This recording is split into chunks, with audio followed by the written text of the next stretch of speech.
అదేలా వాళ్ళ గురించి చేయండి వాళ్ళ గురించి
మేము ఎప్పుడు మీకు తోడుంటాము.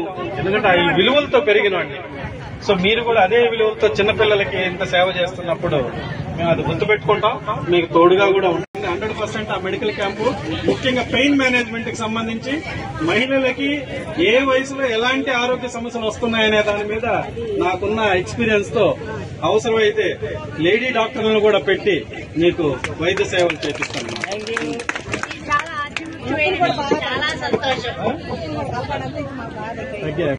సచివాలయం వాళ్ళు వచ్చి మా సెంటర్ తాళాలు పగలగొట్టేస్తారు.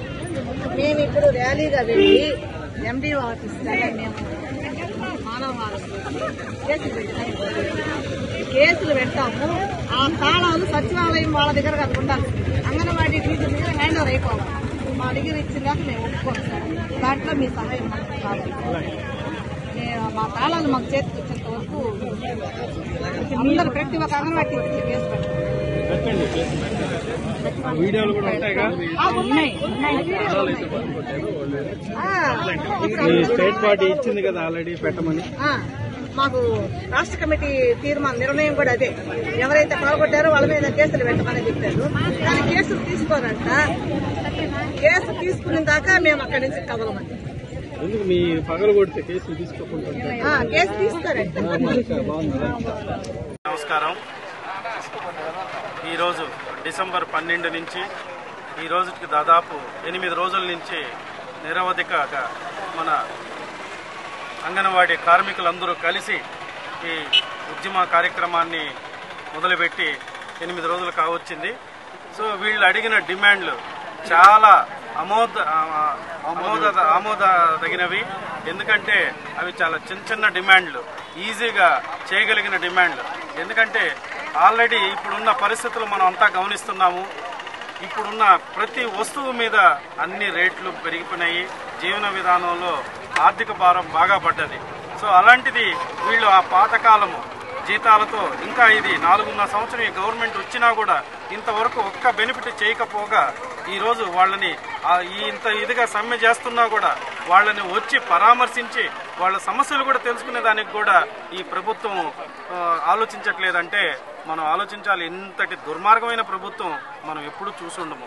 అదే కాకుండా ఈరోజు వీళ్ళు ఇంత కష్టపడి వాళ్ళ ఆశయాల కోసం వాళ్ళ డిమాండ్ల కోసం సమ్మె చేస్తూ ఉంటే అక్కడ అంగన్వాడీ కేంద్రాలన్నింటినీ వాళ్ళు ఇంకో ఆర్మీ లాగా సచివాలయ సిబ్బంది లేకపోతే వాలంటరీ సిబ్బంది వాళ్ళ ద్వారా వెళ్ళి ఆ తాళాలు పగలగొట్టి అంటే వాళ్ళు చేసుకుంటారు. వీళ్ళు చేయాల్సిన పని వాళ్ళు చేస్తారా?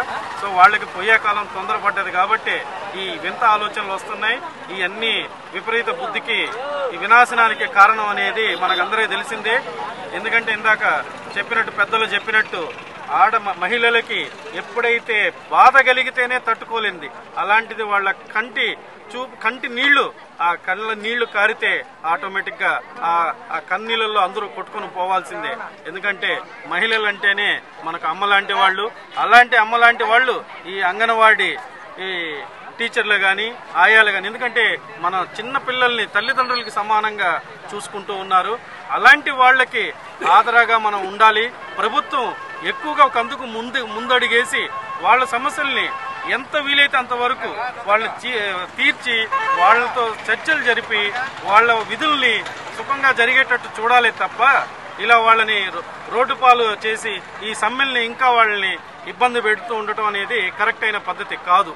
సో అందువల్ల వీళ్ళ డిమాండ్లు వెంటనే తీర్చాలని నేను తెలుగుదేశం తరఫున ఈ అంగన్వాడీ కార్మికులకు కానీ ఈ టీచర్లకు కానీ ఆయాలకు కానీ మద్దతు ఇస్తున్నాము. వీళ్ళ దృష్టి లాస్ట్ టైం నేను వచ్చి మద్దతు ఇచ్చినప్పుడు వీళ్ళ రిప్రజెంటేషను ఇవన్నీ తీసుకొని వెళ్ళి మా ఆదినాయకుడు చంద్రబాబు నాయుడు గారి దృష్టికి తీసుకెళ్లాము.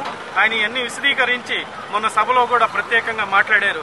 ఎందుకంటే తెలుగుదేశం హయాంలోనే 11,500 రూపాయల జీతం ఉంది, అంటే 6,000 నుంచి 16,000 రూపాయలు జీతం పెంచింది. అక్కడి నుంచి ఇప్పటి వరకు ఎటువంటి అభివృద్ధి కార్యక్రమాలు వీళ్ళ జీవన విధానంలో లేరు, వీళ్ళ ఉద్యోగ జీవితాల్లో లేవు. అవి ఇమీడియట్లీగా డిమాండ్లని నెరవేరాలని ఈ ప్రభుత్వాన్ని నేను హెచ్చరిస్తూ ఈ సభాముఖంగా మీ అందరికీ మీడియా ద్వారా తెలియజేస్తూ ఉన్నాను. అందరికీ